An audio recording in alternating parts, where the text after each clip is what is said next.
اللهم صل على سيدنا محمد يا رب صل وسلم دائما ابدا على حبيبي.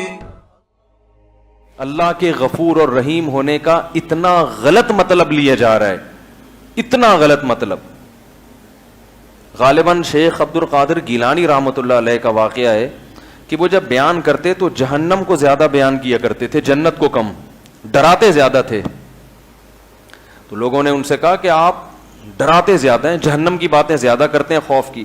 انہوں نے کہا تمہارے گناہ اتنے زیادہ ہو گئے ہیں کہ تم ان گناہ کر کر کے بھی امیدیں چونکہ جنت کی لگا کے بیٹھے ہو.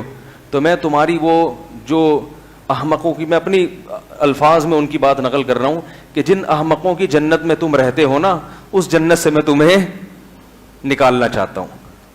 تم یہ چاہتے ہو کہ گناہ کرتے رہو اور قصے اللہ کی رحمت کے تمہارے سامنے سنائیں، تو یہ مجھ سے نہیں ہوگا، اس سے تو تم اور جری ہو جاؤ گے. اب ہمارے یہاں کیا ہوتا ہے، کوئی 27ویں رات کو مر جائے، کتنا بڑا گناہگار ہو، بخشش، اللہ کی رحمت کے واقعات کہ اللہ نے تو فلاں کو بخش دیا، اللہ نے تو فلاں کو بخش دیا، اللہ نے تو فلاں کو بخش دیا، اللہ نے تو فلاں کو بخش دیا. تو 27ویں رات کو مر گیا تو بخش دیا، جمعے کو مر گیا تو بخش گیا. تو بڑے بڑے گناہگار کہتے ہیں کوئی بات نہیں یار، سب کچھ کرتے رہو، اللہ بخشنے پر آئے گا تو فری میں ویسے ہی بخش دے گا. ایک حدیث دیکھ کے کبھی بھی کوئی حکم نہیں لگایا جا سکتا. ایک صاحب مجھے کہنے لگے کہ دیکھیں اللہ نے ایک بہت بڑے فاسق کو کتے کو پانی پلانے پہ بخش دیا تھا، تو ہم نے تو پتہ نہیں کتنوں کو پانی پلایا ہے. ایک کتے کو پانی پلانے پر بخش دیا تو ہم تو دن رات سبیل لگا کے بیٹھے ہوئے ہیں. میں نے کہا اللہ تعالیٰ نے ایک شخص کو کتے کو پانی پلانے پہ بخشا ہے، لیکن اللہ نے ایسا بھی کیا ہے کہ ایک عورت نے بلی کو بھوکا رکھا، اس کی ساری نیکیاں بھی اللہ نے کیا کر دی؟ بولو بھائی نا. ایک ظلم کی بنا پر اس کو جہنم کی آگ میں بھی تو پھینک دیا. وہ والی حدیث معلوم ہے، یہ والی معلوم نہیں. اس سے پتا چل رہا ہے اس حدیث سے کہ اللہ کی رحمت بہت زیادہ، لیکن اس سے بھی تو پتا چل رہا ہے کہ اللہ کا غضب بھی بہت زیادہ. اب میں نے کہا اس حدیث کا ایک صحیح مطلب ہے اور ایک غلط مطلب. سننے کے لیے تیار ہیں بھائی؟ لوگ کہتے ہیں کہ جب ایک کتے کو پانی پلا کے بخشش ہو سکتی ہے تو ہم نے تو پورا یتیم خانہ کھولا ہوا ہے. تو ہم نے اگر زنا کر لیا، چوری کر لی، نمازیں چھوڑ دیں، داڑھی نہیں رکھی، ہم نے اگر ماں باپ کا کبھی دل دکھا دیا، تو ہمارا کیا؟ ہم نے تو ایک کتا نہیں، ہم نے تو انسانوں کو روزانہ پانی نہیں بلکہ صبح شام دسترخوان لگاتے ہیں. یار سوال سمجھ میں نہیں آ رہا تو جواب کہاں سے سمجھ میں آئے گا؟ آ رہا ہے سوال سمجھ میں؟ تو زور سے بول دیں جی آ رہا ہے. تو یہ غلط فہمی ہے، حدیث کا مطلب نہیں سمجھے آپ. اس حدیث کا ایک غلط مطلب ہے اور ایک صحیح مطلب، وہ میں بتاتا ہوں. غلط مطلب یہ ہے جو ہم اور آپ سمجھ رہے ہیں کہ یار جب ایک کتے کو پانی پلانے پر پوری زندگی کے گناہ معاف ہو سکتے ہیں تو عیدی سینٹر کھولنے پر تو پکی پکی بخشش ہے. یہ غلط مطلب ہے. صحیح مطلب اس حدیث کا یہ ہے کہ دیکھیں انسان جو گناہوں سے بچتا ہے، شریعت چاہتی ہے کہ یہ بچا رہے، یہ سوچ کے گناہ نہ کرے کہ میری زندگی میں تو نیکیاں ہی نیکیاں ہیں، میں نے ایک گناہ کر لیا تو کیا ہو گیا. تو اس شخص کو گناہ سے بچانے کے لیے اللہ کے نبی نے بلی کا واقعہ سنایا کہ دیکھو ساری زندگی کی نیکیاں بسا اوقات ایک ظلم کی وجہ سے بھی ضائع ہو جاتی ہیں. نہیں آ رہی بات سمجھ میں؟ اور جو گناہگار ہوتا ہے وہ بسا اوقات یہ کہہ کے نیکی چھوڑ دیتا ہے کہ میرے تو اعمال میں اتنے گناہ ہیں، میں نے اگر ایک نیکی کر لی تو کیا ہو جائے گا. تو اللہ اس کو امید دلا رہے نیکی کا موقع چھوڑنا نہیں، بعض دفعہ ایک چھکا بھی انسان کو جتوا دیتا ہے. نہیں آ رہی بات؟ تو تجھے کوئی موقع ملے تو ہاتھ سے ضائع نہ ہونے دینا. تو مقصد کیا ہے؟ گناہگار کو نیکیوں کے قریب لانا کہ جب ایک نیکی بخشوانے کا ذریعہ بن سکتی ہے تو زندگی بھر نیکیاں کرتے رہنا بخشوانے کا ذریعہ کیوں نہیں بنے گا. اور نیک آدمی کو جو نیکی کی طرف آ گیا ہو اس کو بتایا جا رہا ہے کہ جب ایک گناہ تباہی کا ذریعہ بن سکتا ہے تو گناہوں کے انبار لے کے آنا یہ تو بالکل بربادی کا ذریعہ ہے. تم تو ایک بلی کو بھوکا مار کے جب جہنم میں جا سکتے ہو تو انسانوں کے منہ سے نوالا چھیننا اور اللہ کے حقوق ضائع کرنا, اس سے کتنا اللہ کا غضب آتا ہوگا. ہم الٹا کر رہے ہیں. ہم کیا کر رہے ہیں؟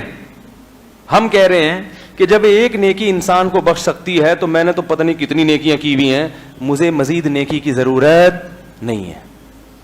اور جب ایک گناہ انسان کو برباد کر سکتا ہے تو یہ نہیں سوچ رہے کہ میری زندگی میں تو بہت سارے گناہ ہیں. یہ والی حدیث اس موقع پر یہ دوسرے کے لیے ڈالی ہوئی ہے, تو یہ حدیث کی الٹی تشریح ہے. اب آپ کہہ سکتے ہیں کہ میرے پاس اس کی کیا دلیل ہے کہ یہ والی تشریح جو میں نے کی یہ صحیح ہے اور دوسری والی تشریح غلط ہے.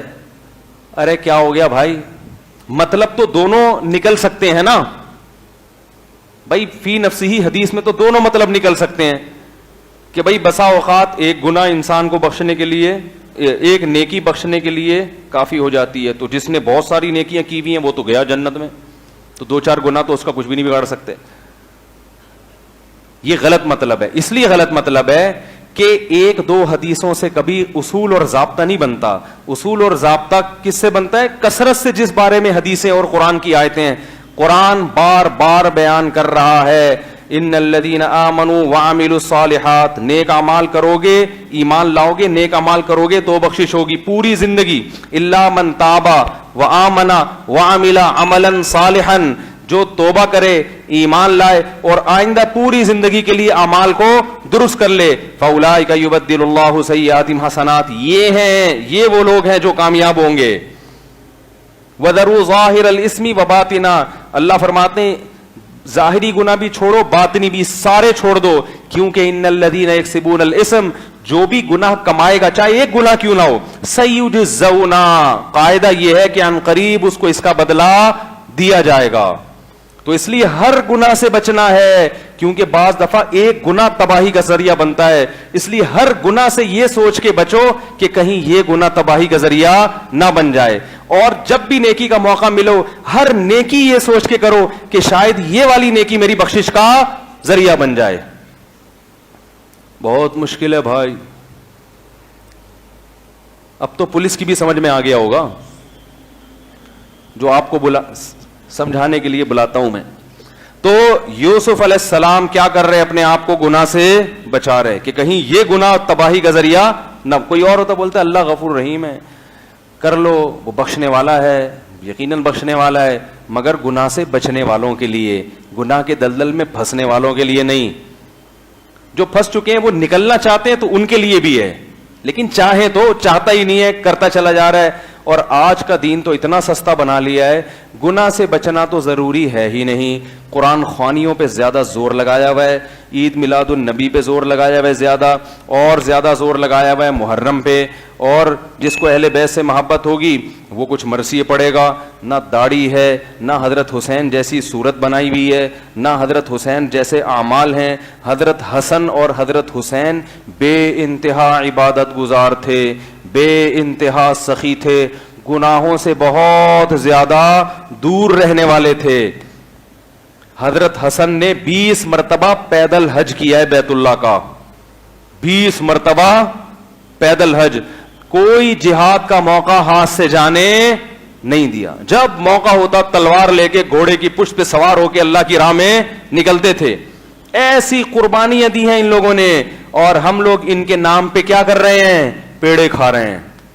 آج فلانے کی دعوت ہے حضرت حسین کے لیے, آج نبی صلی اللہ علیہ وسلم کے نام پہ دیگ کھائی جا رہی ہے, آج حضرت علی کے نام پہ پکوڑے کھائے جا رہے ہیں, آج جناب حضرت فلاں کے نام پر یہ چیز کھائی جا رہی ہے. کھاؤ کھاؤ کھاؤ کھاؤ, اور ایک دھماکے کے ساتھ بالآخر کھا کھا کے پھٹ جاتے.